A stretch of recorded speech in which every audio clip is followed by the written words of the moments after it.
안녕하세요. 2020년도 특성화장학 대표 수상작 발표를 맡게 된 아동가족학과 19학번 신지혜입니다.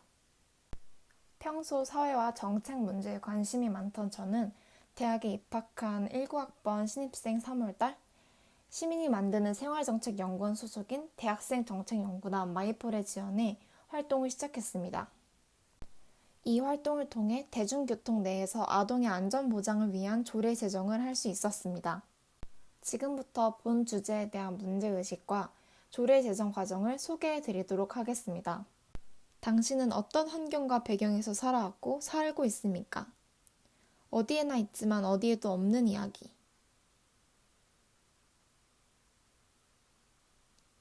여기 평온해 보이는 아이와 엄마의 모습이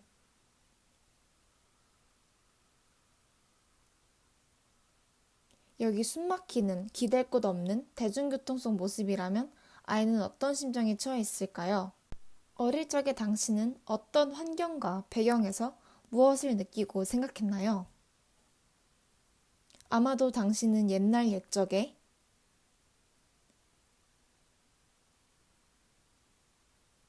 엄마의 바지가랑이를 잡고 매달려야 해요. 손잡이를 잡을 수 없어 몸이 휘청거려요. 넘어질 게 두려워서 마음 편히 탈 수 없어요. 라고 생각하고 말하였을 것입니다. 오로지 성인의 키에만 닿을 수 있는 손잡이. 이대로 괜찮을까요? 그래서 시작했습니다.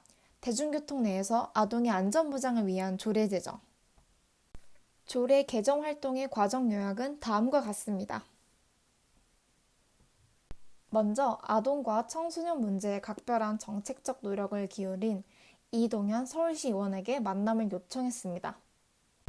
이동현 의원의 도움으로 서울시의회 입법조사처에서 아동 및 청소년의 대중교통 이용 안전 관련 조사를 의뢰할 수 있었습니다.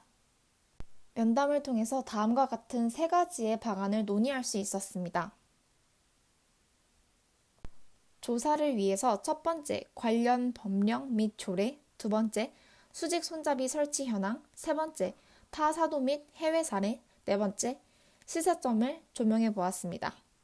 먼저 서울시의회 사무처 입법 담당관에게 받은 조사 정보에 따르면 관련 법령 및 조례를 알 수 있었습니다. 교통약자의 이동편의 증진법에 따르면 교통약자는 교통약자가 아닌 사람들이 이용하는 모든 교통수단, 여객시설 및 도로를 차별 없이 안전하고 편리하게 이용하여 이동할 수 있는 권리를 가진 존재였습니다. 교통약자의 이동편의 증진법 시행규칙에 따르면 이동편의시설의 구조, 재질 등에 관한 세부 기준이 있었는데요. 그 중에서도 교통수단의 수직 손잡이는 다음과 같았습니다. 즉, 버스의 수직 손잡이의 경우 좌석을 기준으로 2열 또는 3열마다 하나씩 수직 손잡이를 설치하여야 한다는 것입니다. 두 번째, 수직 손잡이 설치 현황입니다. 서울특별시는 수직 손잡이 설치 비율에서 기준 미적합률이 12.8%로 나타난 것을 확인했습니다. 분석 결과에 따르면 이러한 손잡이들이 대중교통 속 아동을 위한 손잡이라고 합니다. 이러한 사실을 알고 계셨나요? 조사 결과 버스나 지하철에서 아동을 위한 안전장치로 보여지는 시설물을 본 적이 있으십니까? 라는 대답에는 83%가 아니오라는 대답을 하였습니다.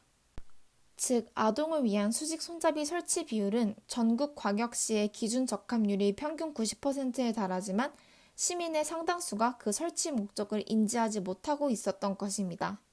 세 번째로 타 시도 및 해외 사례를 조사해 보았습니다. 시도별 조례 및 정책에서는 충북을 제외한 모든 시도에서 교통약자 조례를 제정하여 시행 중이나 수직 손잡이 설치 및 아동 등의 착석 확인 후 출발과 관련된 사항을 따로 규정하고 있지는 않았습니다. 한편 해외 사례로서는 런던의 출입문 근처 수직 손잡이, 뉴욕의 모든 연령대에 맞춘 수직 손잡이, 바르셀로나의 A열당 1개 손잡이, 독일의 아동용 전용 좌석이 있다는 것을 확인할 수 있었습니다. 이를 통해 시사점을 도출할 수 있었습니다. 현재 교통약자법에 따라 아동 및 청소년도 이용 가능한 수직 손잡이가 설치 운영되고 있으나 이동편의 실태 조사에 따르면 여전히 설치 기준에 미치지 못하는 교통수단이 남아있는 것으로 조사되었습니다. 따라서 교통약자용 좌석 설치에 대한 전수조사를 실시하고 설치 기준 미적합 교통수단에 대해 조치를 취할 수 있도록 할 필요성이 있다는 것을 알 수 있었습니다. 이후 흔들리는 지하철 속 엄마 아빠 저는 무서워요라는 대중교통 속 아동의 안전보장을 위한 서명을 실시했습니다. 설문 내용은 다음과 같았습니다.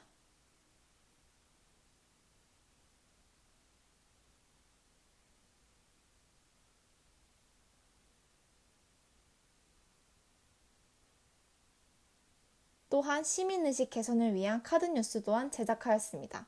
내용은 다음과 같았습니다.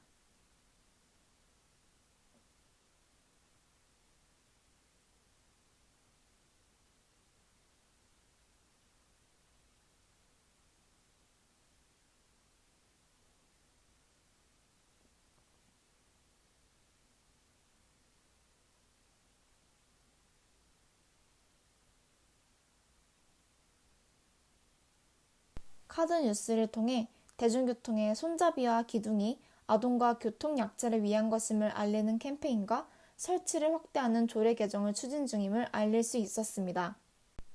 더불어 마을버스 그리고 교내 게시판에 홍보 포스터를 부착함으로써 시민들에게 인식 개선 및 아동용 손잡이를 알리는 캠페인을 시행할 수 있었습니다.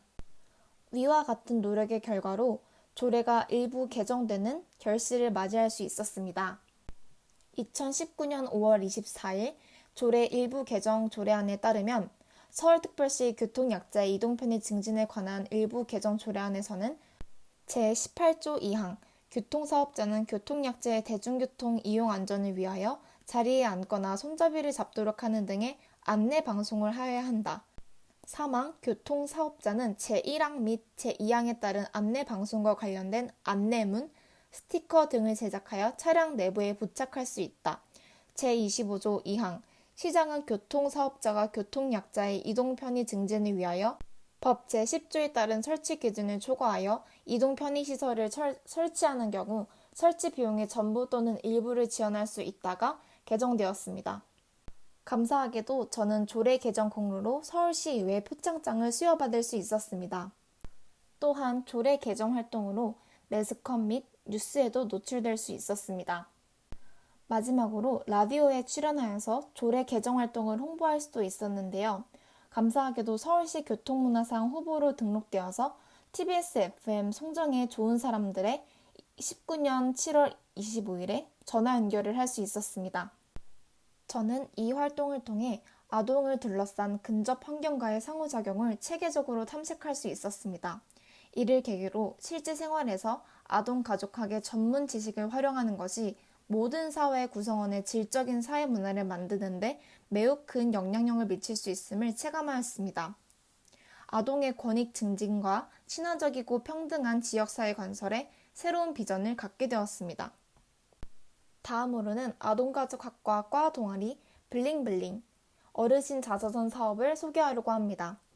이 사업은 국내 대학 동아리 중에 유일무이한 활동으로 어르신의 지나온 생을 회고하고 기록하는 것을 1차적 목표로 두고 있습니다. 더 나아가 어르신의 자서전을 집필하는 학과 학생들은 담당 어르신의 삶의 지혜를 습득하여 앞으로의 인생을 계획해 나가고 발전시킬 수 있는 기회를 얻게 됩니다. 저는 성북구립 석관 실버복지센터에서 이복순 어르신과 함께한 자서전 쓰기 활동을 할 수 있었는데요. 어르신과 5번 정도의 만남을 가지며 말씀을 듣고 자서전 집필을 하였는데 특별하게는 어르신과 소풍하는 시간을 따로 가져 경희대학교를 구경하는 뜻깊은 시간을 가지기도 하였습니다. 다음은 아동가족학과 블링블링 학생들이 직접 만든 자서전 책입니다. 아이디어 회의를 통해 직접 책의 제목과 디자인을 구상하고 또 집필의 모든 과정을 스스로 책임질 수 있었습니다.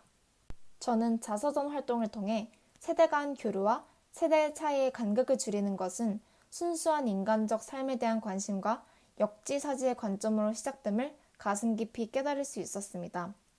집필을 통해 인생의 생로병사에 대한 끊임없는 질문을 던지고 어르신의 삶을 통해 해답의 실마리를 찾아가는 과정을 반복할 수 있었습니다. 뿐만 아니라 고령 사회로 접어든 한국 사회는 평생학습 사유로의 변화가 절실하며 또 지속적인 노인 교육이 필요함을 깨달았습니다.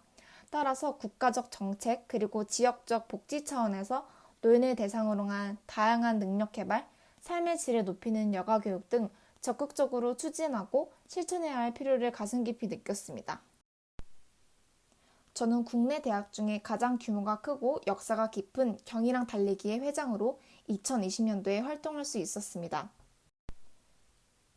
안타깝게도 작년에는 코로나 사태가 벌어져 계획했던 많은 활동을 무산하는 것에 한때 좌절하기도 했습니다. 그러나 공동체의 본질은 과연 무엇일지 끊임없이 고민했습니다. 저는 무엇보다 리더가 갖춰야 할 본질에 대해 깨달을 수 있었습니다. 리더십은 공동체가 성취하고자 하는 것은 무엇인가? 라는 문제를 다룬다는 것입니다. 리더십은 사다리가 올바른 벽에 걸쳐져 있는가를 결정하는 것과 관계되기 때문입니다. 그래서 코로나라는 제약을 극복하기로 결심했습니다. 할 수 있는 모든 최선의 방안을 도입했는데요. 소규모 그룹으로 나누어 마스크를 착용한 후 러닝 세션을 진행하는 것, 또 개강총회는 줌으로 개최할 수 있었던 것, 전국 비대면 러닝 챌린지를 계획해 따로 또 같이 뛰자라는 슬로건으로 활동을 운영할 수 있었습니다. 마지막으로 저는 돌봄이라는 사회적 서비스에도 프리랜서로 참여할 수 있었는데요. 저는 현재 째까 과거에서 프리랜서 돌봄 교사로 일하고 있습니다. 코로나19 사태로 인하여 긴급 보육의 필요성이 강화되고 있는 가운데 아이들과 1대1로 함께 시간을 보내다 보면 부모 혹은 양육자의 빈자리를 사회의 구성원이 어떻게 효과적으로 채워줄 수 있을지를 깊이 고민하게 됩니다. 저는 1대1 돌봄뿐만 아니라 온라인 클래스에서 만나는 비대면 수업도 진행해 보았습니다. 언택트 시대에 맞춘 교육 서비스를 실천할 수 있으며 또 전공을 살려 수입을 얻는 일석이조의 효과를 볼 수 있었습니다.